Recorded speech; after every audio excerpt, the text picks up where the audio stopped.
আসসালামু আলাইকুম। বেগুনের একটি স্পেশাল রেসিপি শেয়ার করব আজকে, যেটাতে বাড়তি কোনো মশলা ব্যবহার করব না আমি, এবং রুটি, পরোটা, খিচুড়ি সব কিছুর সাথেই খেতে পারবেন। তো প্রথমেই আমি নিয়ে নিচ্ছি একটি বেগুন।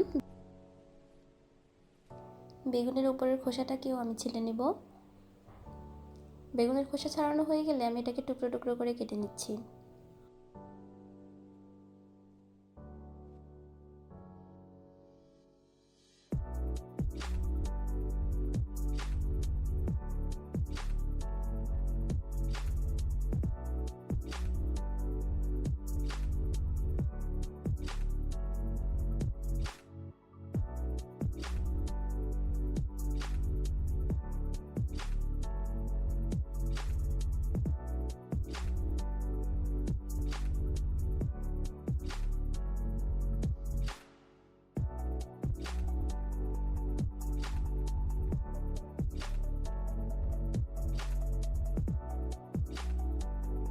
এবারে দিয়ে দিচ্ছি সামান্য একটু লবণ, আর লবণ পানিতে বেগুনটাকে আমি কিছুক্ষণ ভিজিয়ে রাখবো।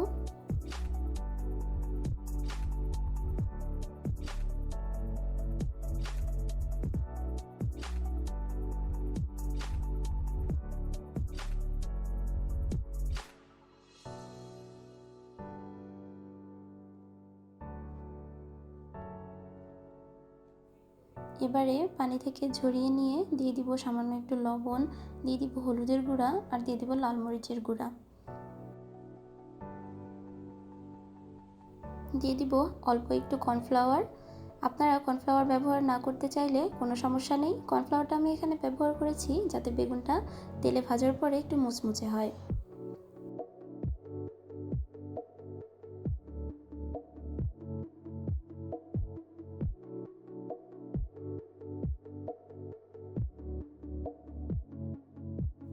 প্রথমে কড়াইতে একটু তেল দিয়ে দিচ্ছি এবং তেলে বেগুনগুলো ছেড়ে দিয়ে এপিট ওপিট খুব ভালোভাবে ভেজে নিব।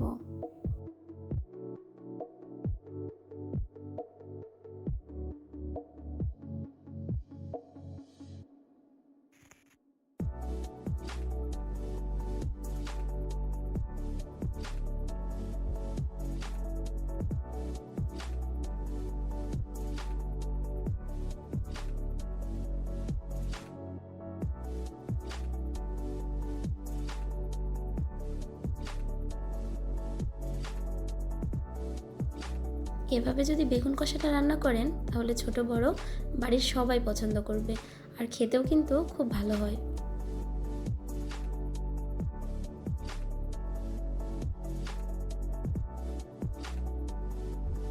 দেখুন বেগুনগুলো আমি লাল লাল করে ভেজে নিয়েছি, এবার তেল থেকে উঠিয়ে নিচ্ছি। এবারে একটি তাওয়ায় গরম করে নিব সাদা তেল। সাদা তেলটা আমি শুকনো খোলায় সামান্য একটু টেলে নিচ্ছি।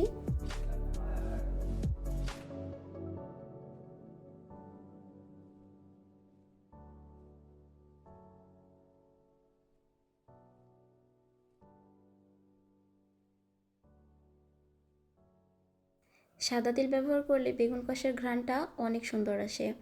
এবারে ওই একই তেলে আর একটু সামান্য তেল দিয়ে নিচ্ছি, আর দিয়ে দিব পেঁয়াজ কুচি।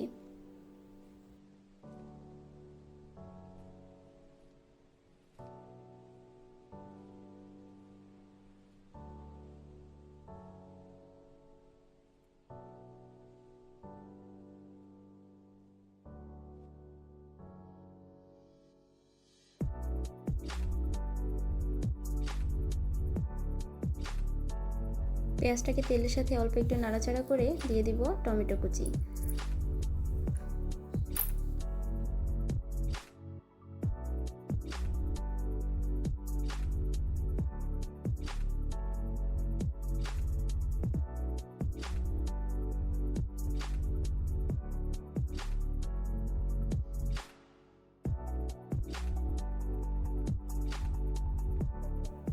টমেটোটাকেও তেলের সাথে সামান্য একটু ভেজে নিলাম। এবার দিয়ে দিব লবণ।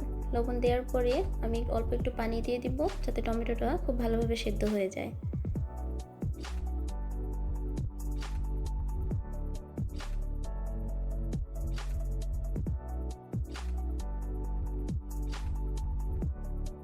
এবারে দিয়ে দিচ্ছি মরিচের গুঁড়া আর দিয়ে দিব অল্প একটু ধনিয়ার গুঁড়া। এখানে আমি হলুদ ব্যবহার করব না, হলুদ ব্যবহার করলে রঙটা নষ্ট হয়ে যায়, কারণ আমি বেগুনে একবার হলুদ ব্যবহার করেছি। আর এখানে কোনো বাড়তি মশলাও ব্যবহার করছি না, যেমন আদা রসুন বা কোনো গোটা গরম মশলা কিছুই আমি দেব না। এবারে সামান্য একটু পানি দিয়ে দিচ্ছি, কারণ টমেটোটা সিদ্ধ হতে হবে খুব ভালোভাবে। আর দিয়ে দিব 1 চামচের মতো চিনি।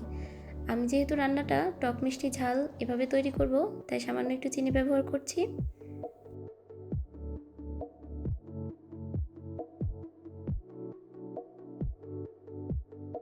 দেখুন পানিটাও কমে এসেছে আর টমেটোটাও খুব ভালোভাবে সিদ্ধ হয়ে গেছে। তো আমি এবারে চামচ দিয়ে খুব ভালোভাবে টমেটোটাকে ছোটো ছোটো করে দিলাম।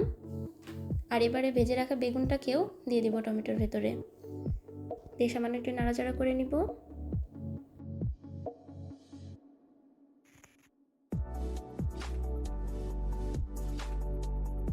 এখানে আমি আর কোনো পানি ব্যবহার করছি না, দিয়ে দিব ভেজে রাখা সাদা তিলটাও।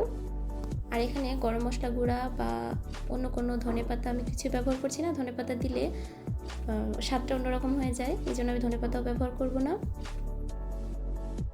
খুব বেশি সময় নিয়ে এটাকে নাড়াচাড়া করা যাবে না, তাহলে বেগুনটা ভেঙে যেতে পারে। তাই অল্প একটু আলতো হাতে নাড়াচাড়া করেই আমি এভাবে রেখে দিব, শুধু দেখতে হবে যাতে নিচে লেগে না ধরে।